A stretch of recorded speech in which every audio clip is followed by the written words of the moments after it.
Welcome back to GM Worldwide Radio. This is UnFiltered, presented by Street Smart Society. And y'all know what time it is. It's Who and What Wednesday. And this is a Who that's been years in the making. Like, the show only been a year long. He should have been on Rap Jury the first time. Sure. Like, when we just had Rap Jury the show. I'm happy to announce CPx3 of Power Game has finally made it into the building. Amen. So thank you for coming through, man. No doubt. I'll say. Good to be here. Thank you. No doubt. You were the first live show that, like, in Pittsburgh that I think I actually enjoyed, was that joint down in the boiler room. Like, I've gone to shows and I was just like, I'm here to support people. Y'all, that night, ever since that night, I'm like, bro, them dudes kill it. They got the energy. They got it. Like, you guys, all your boy Wes. Mm-hmm. So your girl be killing it too. I see, like, out there with the modeling. Mm-hmm. So, like, y'all are definitely an organic crew. Thank you. Like, that's what I look at y'all. Like, y'all ain't out here forcing y'all energy. Right. Like, and it's like, even though y'all Power Gang, it's not the wild, like, y'all, the Power Gang, when I look at Power Gang, and you tell me if I'm wrong, it's more like the camaraderie of pirates. Yeah, it's the idea of like the camaraderie of pirates, like you said, and the idea of gangs, how they're separated, but putting them all into one thing. And then if we all like are on the same ship with the same common goal, we'll reach it. And the goal is, what's up? So how did Power Gang form then?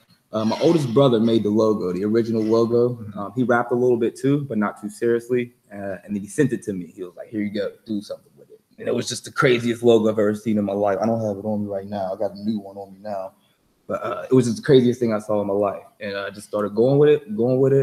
And then there was this performance that I saw at Club Looted. And this group, Groove Nation, they're still bros. They're still cool. All the yos, what's up with y'all? They did a show at Club Looted. And it was like a movie. It was so amazing. The purple lights and shit was going off and shit like that. And I was going to the Army. And I was like, if these dudes aren't like if they aren't like established in the city by the time I get back, then there's like a major problem and I have to do something about it. So I got back from the Army on Envy's birthday, Latrice, September 19th, got back, called her. I'm like, yo, been telling we're going to do this for a long time. Ran up, she lived up the street from me. So I went up there, saw her. And then a week later, I just called 3 people, the first initial 3 members. I just called them. I'm like, they didn't even know. I called them each. I was like, just come to my house this day. They all came in the basement. I was like, we are Power Gang, and made our first song that night. And just, I don't know, we just like this. We just use off that organic energy and just rolled with it. So yeah. What's because I didn't know. Actually, no, I did know you were in the military, and that's a lie. I just had forgot. But what's the difference between like the military lifestyle and the freedom of being able to do the music the way you're doing music now? A lot. The military is like jail with what's it called? What's the word I'm looking for? Payment? Not sort of. I don't know. I can't think of the word. I would say incentives. Benefits. Yeah. It's like jail with benefits. Yeah. Now, I mean, you get a gun, they teach you how to do a whole bunch of cool stuff. There's just a whole different language to it. But at the same time, your life is on the line. They can call you any second to go here, do this.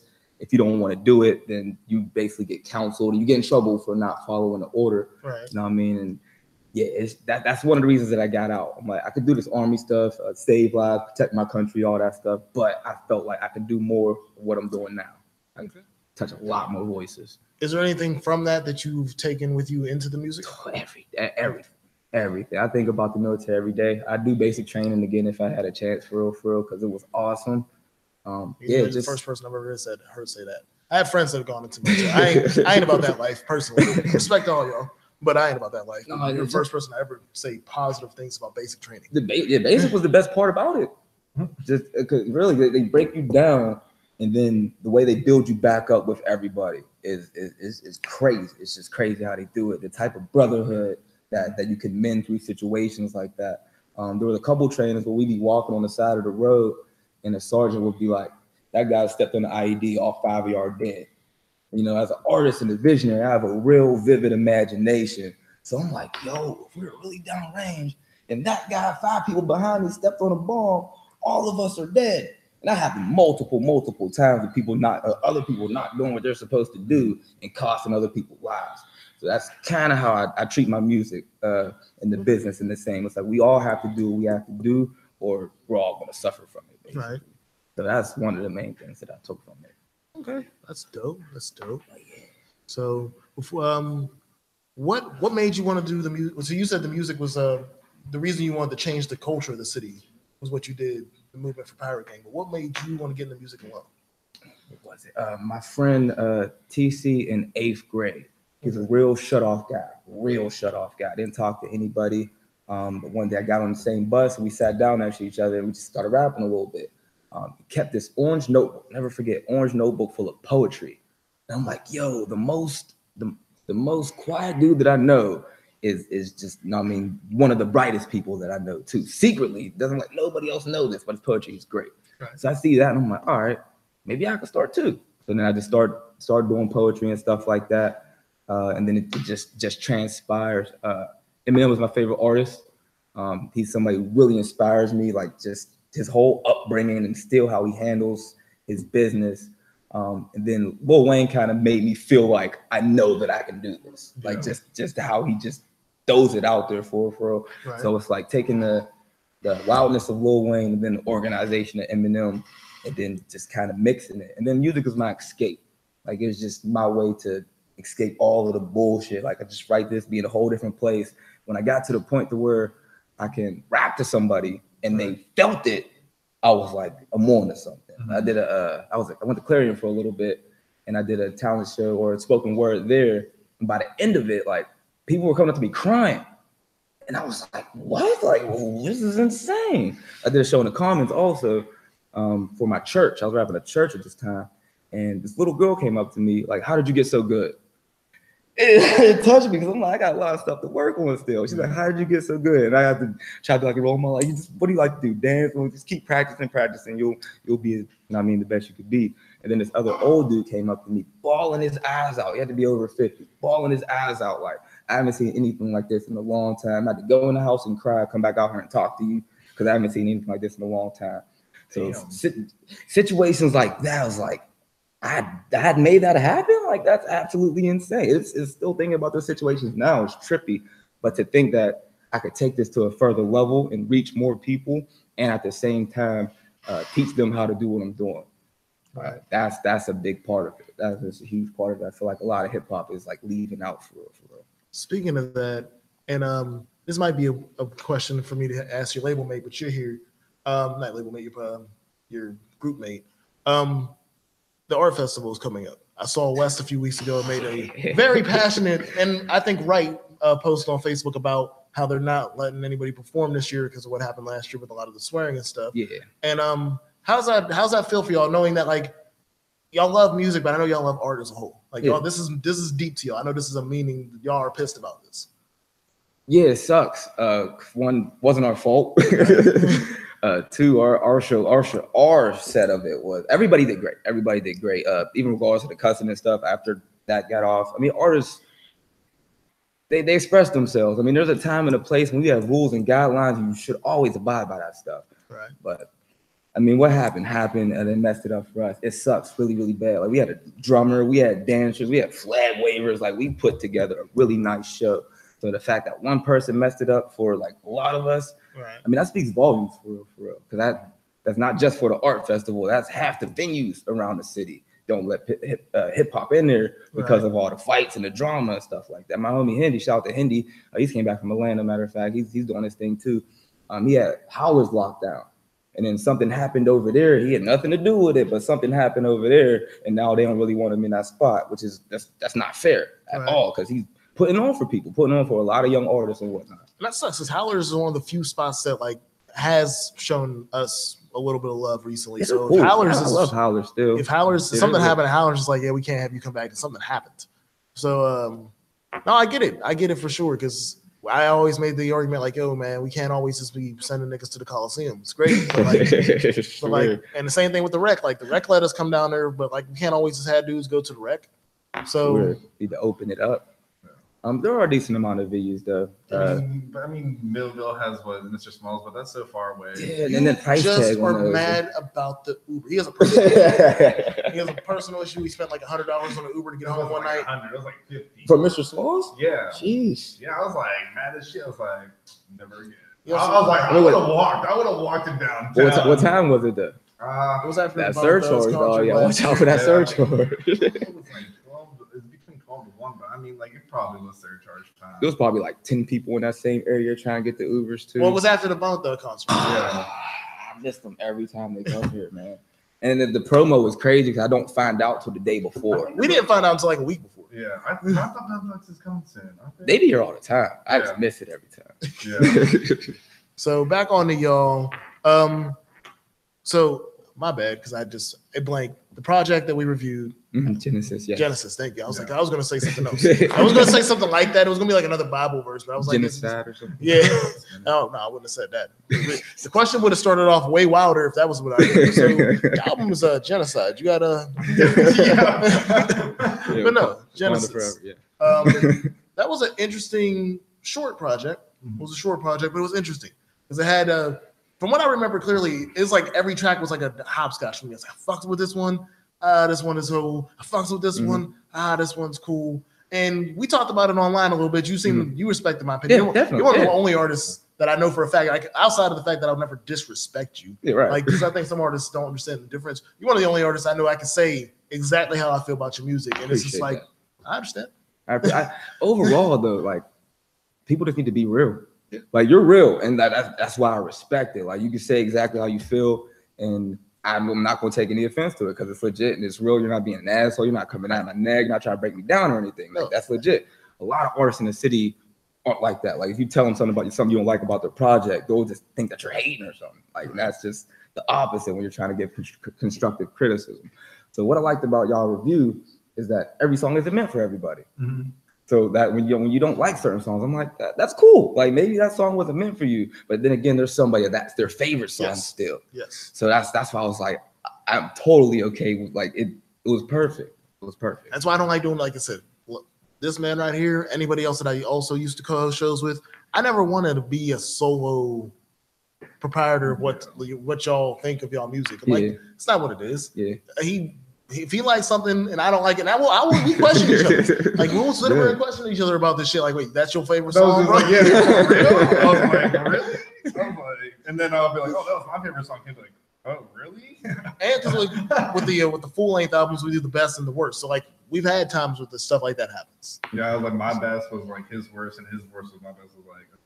It's like we're definitely on different pages on this album. So I get what you mean on that. Saying that, what was the background for Genesis for you? It was honestly kind of rushed. Okay. I had a date that I wanted to get it out by. I wanted to get it out before the art festival, but that didn't actually happen. I wanted to get the physicals, and like I had a whole plan for it. But the way it was getting mixed down, it just wasn't taking that path. A lot of the songs came randomly too. I have a whole arsenal, but it came down to like what were the most complete songs at the moment, and what did I feel the most at the moment. So Genesis, the Bible means the beginning. So this is my takeoff project, sort of like, so I could. That's what I kind of felt with that name. I was like, okay, this has to be like the start. Like you get to know me on different levels. Yeah. And that's what I wanted to do with it. No matter how I feel about the songs, I got that. Which I try to always let people know. Like, even if I don't like the song, if I listen to the lyrics hard enough, I'll get it. I might not like the whole song, but I'll get it. That's 3-second ads. But yeah, no, like, so none of these, so this wasn't even like an order to you. Like, at some point you had to pick these songs out and figure that out. It was kind of how they talked about it. So the first one was Genesis at the beginning.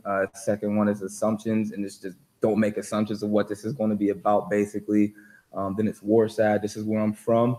Pretty sure the one after that was how do I not know my own track list? That's crazy. War Side. What if I told you? Was War Side? No. He's gonna get Addicted. Addicted. It was Addicted.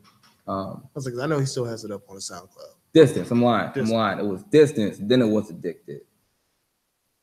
See, now I'm because it's the same process I went through when I was putting it together. Because they make ways. They make sense either way. The one track I wanted to ask you about. So War Side. So is that a spin? Like what? Yeah. It was definitely a Travis spin. Yeah, okay, because I was like, I listened to that. I was like, I listened to Travis pretty heavily. I'm not gonna stunt. So I was like, I heard that. I'm like, and I was like, but I like it more. I'm like that was the thing about it. Like I was like, I like it more. And I fuck with the Travis track a lot. It was spotty around, like the Travis track was weird because it merged into 2 songs. Yeah. But I heard yours, I'm like, I fuck with this. And that was my thing of like I know artists like us can take the industry. Yeah. So it was like me on an industry-ish beat. No, I mean, just no, y'all flipped it. It wasn't I know y'all did something to that beat. It wasn't the same exact Smoke, beat. JJR, James Jr. And he's Loud Pack. He's a god when it comes down to that, man. So yeah, that was definitely one of the sound out tracks. And you know what y'all did? Y'all made it y'all. Because a lot of times people take the industry beat and it just doesn't change. And y'all changed it. Even though, like I said, I could tell the essence of the original song, it was still enough y'all own that I don't think of that song. When I still could bang that song and not automatically like. A lot of times if I listen to somebody go over another beat, I'll get halfway through that song and then just want to go listen to the original. Yeah, I feel like for that, I'm like, I'll bang this and I can move on to my next track on this, what I have left on my iPod of the album. Word. So, no, that's definitely. I threw the oh my at the end too. Yes. As a homage. But yes, sir. So, what's the future plans for y'all as a collective? Working. Just working as much visual material as possible, as much merch to spread it out, spreading the word out, making sure my team is solid and have a place to work out of. And then again, like I said, teaching other people how to do it, also working with people to try to establish a venue. Okay. Like just a primary, I mean, it don't gotta be hip hop based, but just like our house based, like a shadow lounge, how the shadow lounge used to be, like another shadow lounge, is like the dream for real. Okay. So it's gonna happen eventually. I'm swole that there's still like artists like Mac and Wiz, and I mean technically from Pittsburgh, but they got all of that. Like they could be doing something. Yeah. You could be doing something. Give us a little bit of help. Yeah, a venue. Yeah. That's it. Just give us a venue and let motherfuckers run it. Like just give us a venue. Like you'll still make the cheese off it. Give us a venue. Like I agree with you. I fully agree with you. I think I don't know because I don't even want to place blame on either one more. Like I don't know where to go because I know what happened with Mac last year with Stage AE and what he tried to do for Hardo and Wampo and Stage AE did him dirty for that. Yeah. So it's hard for me to be but so mad at Mac since that was so recently. Now Wiz is different. I don't know what Red Wiz be doing for niggas no more.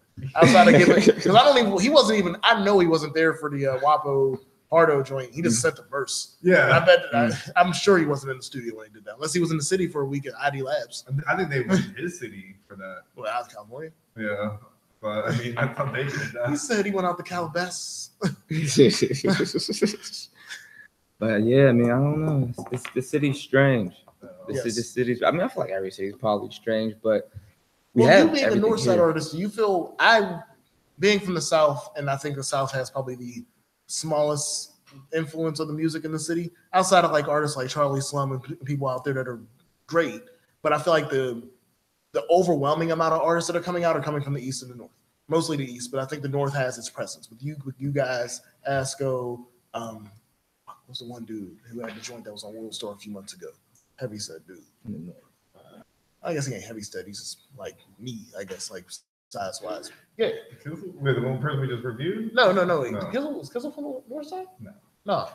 I think it starts with a D. But I think but no, like the North Side I think has more quality. The East has a lot of quantity. Yeah. But I think the city musically is run by both.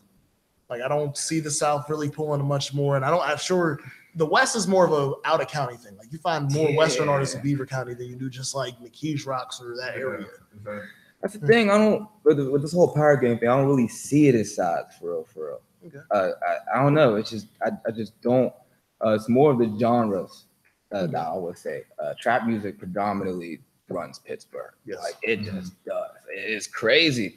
Like I respect the style, but at the same time, there's a way to do it. I feel with an artistic twist that's not so detrimental to what's actually going on around here. I feel, and that's why I feel like we've been finding gem. I feel like your artist, as y'all group is a gem because y'all all have a, like I said, organic, just natural feel between you, Wes. Like I said, your girl, is she just a model or is she just music too? No, she models and dances. But her modeling knows more organic. Like when she did the natural hair, like it doesn't look. Her modeling is beautiful, but it doesn't look overly photoshopped or doctored. Like, she just looks natural with her shit. Good. That all that shit, y'all aura with all that shit is just cool. And then there's other artists, like I would say, like JKJ out in McKeesport, doing stuff like him, but it's not what you would say typical McKeesport. Okay. Norman Dean over in Southside, even though I know he's working with Jimmy Wampo a lot, his personal music doesn't sound as trappy as everybody else's. Like I said, you guys, I think the Walkmans of the world out in Westview, he's in his own little lane with what he's doing with how his music is coming out. Okay. But I feel like we're getting close to breaking where people are going to start noticing in the city that it's not just trap anymore. Hopefully. And then the other guys we were just talking, like with Free Drugs and Jake Weiser in them last week, like those guys are in a whole different lane. I would say most of them more of a Post Malone lane. Okay. So we are starting to see things change. I hope. At least through the summer. I hope through the summer we get enough concerts and stuff, and people like you guys shine. Because I love trap music. I just do. Okay, yeah, I like it too. That's my shit. I got the core in the city I can listen to now. Like that is one thing I say. I can listen to Kizzle. I don't need every other Kizzle. But like that's where I can go with that. James, you got anything before we get into the nitty gritty of this interview? This we got a whole studio over on the side now. If you were to like come out here and say rap, what would you need? Like maybe 3 things to make a great studio session. Like this is gonna be the best. Weed. Okay. Obviously, the instrumental, the beats count. I mean, that's part of it. I don't know if that would count really. Okay. Really, okay. Weed, like water. That's it. You don't need much. Alcohol to balance it out. Water, alcohol. Get a little mix. Pretty much it. Yeah, get the vibes and just get rolling. Okay, you don't really need much to get your flow in. No. You're just already ready. I like to come prepared. So you were talking about the Eminem, Lil Wayne flows coming together as one. Mm-hmm. Is that where you think that's your influence? Like strongly. Is there any other influences that you think that a lot? With your pen, I love Bob Marley. Okay. There's this group Soldier that I really love. Nas, T.I. There's a plethora of people. Even George Clinton. Bootsy Collins. There's just a plethora of people that I grab my inspiration from. But yeah, at the heart is hip hop. That's just where it rests. All right. So the reason it's not even your segment I was talking about. I just know this is dangerous territory with you. NBA, man, what's up? Playoffs is coming. I know I've seen you a passionate motherfucker when it comes to this. What, basketball? With sports, I've noticed sometimes. It depends. Not really. Not really. Like, I don't even know how to put it. Like, I like the mainstream stuff when it comes to sports, for real. Right. I don't really do college because there's just too many people to follow. Right. That's just a lot. Wasn't a big basketball person for real. If I was a Kobe fan, and he's Kobe. Like, it was dope. Like, I don't know. But I respect the sports and everything like that, and I respect athleticism because it's like the closest thing that we have to superheroes. So, okay. That's mainly why I be into. I love wrestling. That's like my favorite. If you call it a sport, I do know you into that. We was talking about this on Monday, and because I know you're into it, I tell everybody, Chris Benoit, Eddie Guerrero, it's around the time where I left. But I don't mean to tell you all what happened. But I still keep along with certain things. Like I still watch from afar, and it seems like it's becoming more normal on the Facebook side of things. So I see more stuff. 10-year-old kid is half of the world tag team champions on Raw right now. Is that still going? Like that made it past Monday? So I work at this place called Trader Electronics, and my bosses are wrestling fans. And we have like TVs all over the wall. So Mondays and Tuesdays, we just run Raw and SmackDown on the big TV. So I kind of was forced to get caught back up with it. Mm-hmm. But at the same time, it was something that really captured my childhood. So I took a 10-year hiatus. I stopped in 2009 and just came back in 2017, like late 2017. A lot of catching up to do, but I fell in love with it in a whole different way. Okay. It wasn't, I mean, what I thought when I was younger, thought it was real and thought all this shit was actually happening. Right. But I grew up to learn that they're actually buying and selling, and like just the story and the hustle and the business side of it is what I really, really, really fell in love with. But yeah, the 10-year-old kid, Nicholas, won tag team championships with Braun Strowman, but he gave him back on Raw. He gave him back. He was like, when he's done with school, we're coming back for the titles. So that's how they did that.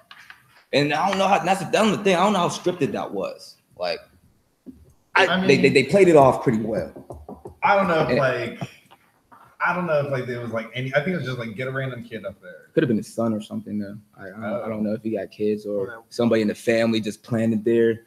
But I mean, they're deep like that. So yeah, they go pretty deep with that. I would have loved the opportunity to get in the ring. I would have like done something like that. I would have like got climbed up, maybe like. I was stunner.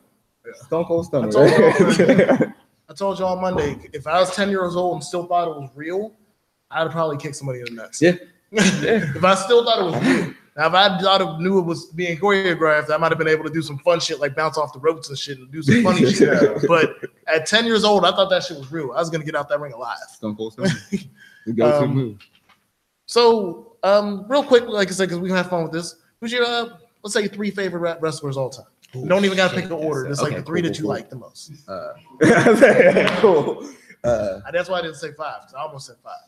I'm going to say Kane. Because I was one of the first people I saw. I was just clicking channels, saw a big red dude walking down. I'm just like, what? You saw Kane with the mask. Yeah, old school Kane. I'm like, what is this? It was absolutely crazy, and it just took me in. I kind of gotta put Stone Cold and Rock. Like they're like hand in hand. They're so hand in hand that it's hard to like put them like maybe one or after the other or whatever. Yeah. But yeah, then. I guess they would have to go second and third then if I had to. Just their charisma, what they've been able to do, especially The Rock, like how he's been able to build his career continuously off of it. He's probably the best that's ever came out. That's what after. And that's another thing that kind of I realized falling back in love with it, like the crowd responses and stuff like that. Like it resonates with me when hip hop, when you do the crowd responses and stuff like that. Then when I say, you say, and they call back, or even rapping a song and then having them rap a part like that. When they get on stage and be like, ooh, so like this is fucking hard. Or Daniel Bryan with that yes shit. Yeah. Like, oh my God, like that wrestling thing took over. That was like the Soldier Boy for real. Like it was everywhere. News stations was doing it, colleges, like it was everywhere. So that's another thing. You enjoy the joint with Offset and them with the Ric Flair in the video? Like Ric Flair about to get on dialysis? Not necessarily, because that was the idea that I had for real. And I was swole that they was able to do it. I respect the Migos. I feel like a lot of the music is like the same for real. Oh yeah. And it's just too copy and paste for me. But I respect it. There are a lot of tracks that I can get down with. You know what I mean? But overall, it was cool. I wish I could have done it, but I'm glad somebody did though before he died. So I can say that. Definitely say that. So James, you ready to inform them what's next? 2 more questions. You got 2 more questions? All right. If you could tell anybody who's starting in this like industry or something, or just even just in the artistic area, just whatever, what would you tell them? Say one more time. Like if somebody's going into like the artistic industry, music, art, whatever, what would you tell them? Like that would be like a good way to start your way, like in a positive direction. I would say make sure they actually care about it. Just make sure you legit care about it. Research. Learn as much as you can about it and be consistent. Those are the 3 things that I would have to say. Just be consistent with all of those things. Also, as far as your research and caring about it, just stay on top of yourself. The more you know about it, the better you'll be. And the last one is we just did the top 10 of the best Dr. Dre produced tracks. What will be your number 1 song? Forgot about Dre. Thank you.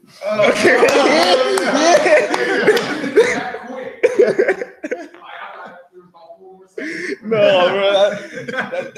That was the first song.